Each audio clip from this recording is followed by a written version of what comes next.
All right, today a little hiccup in our record-breaking heat of February. Northerly winds, a little weak cold front brings our high temperatures down around 10 degrees or so from where they've been hovering for the past 7 or 8 days or so. And particularly north of the Mogollon Rim is where we saw the temperatures come down. 52 at the Canyon, 60 Page, 62 in Winslow. You get south of the rim and temperatures really not impacted that much. Prescott at 63 degrees was still 81 in Phoenix. Here in Flagstaff, 50 degrees compared to our 61-degree high temperature yesterday, but still 50, well above the 44-degree average for this time of year. Overnight low pretty close to the 30-year average at 22 degrees. Haven't had any precipitation around here, obviously, in a while.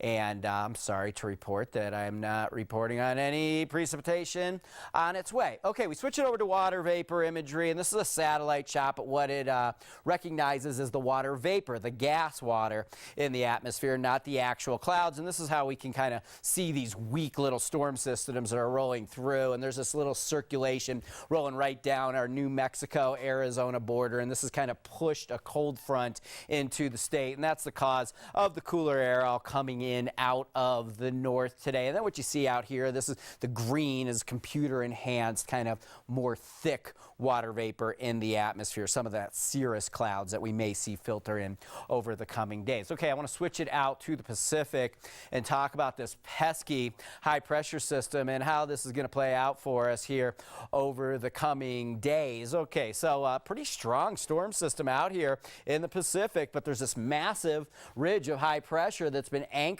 across the southwestern United States. So what we're going to see happen here in the next several days is this high pressure actually get bigger and stronger. And this area of low pressure that went down the New Mexico border, that's going to actually go down into Mexico and then out off Baja over the next couple of days. And so this is what the pattern is going to look like for tomorrow going into the coming weekend and early next week. And this is called a Rex block pattern. This is when we get a big massive ridge of high pressure set up on top of a cutoff area of low pressure. And when you have a pattern like this, there's no eastward progression of it. They just kind of sit there.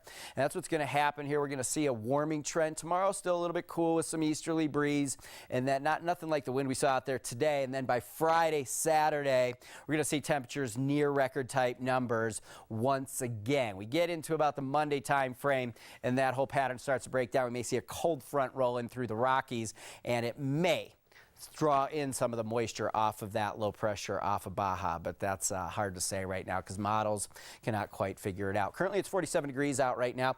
Winds still gusting to 24 miles per hour. I'm expecting the winds to gradually diminish as we make our way through a bit of a breezy night. Forecasting 27 for us here in Flagstaff. Tomorrow not nearly as windy. It'll still be a bit on the breezy side, a few degrees warmer for us across the map, across northern Arizona, going with 53 degrees here in Flagstaff. Sunrise at 7:16 as it starts to creep back towards the 7 o'clock hour. Temperatures statewide will warm things up just a couple degrees for everybody. 57 Winslow, 58 in Page, 66 Sedona, and Payson 64. Okay, the extended forecast, it's all sunshine until we get into about the Monday time frame when I think we see some type of cold front roll through. But temperatures getting into the end of the week and weekend right back up there, as I mentioned, near record type numbers for us here in mid-February. And down in Sedona, temperatures jump back up into the 70s.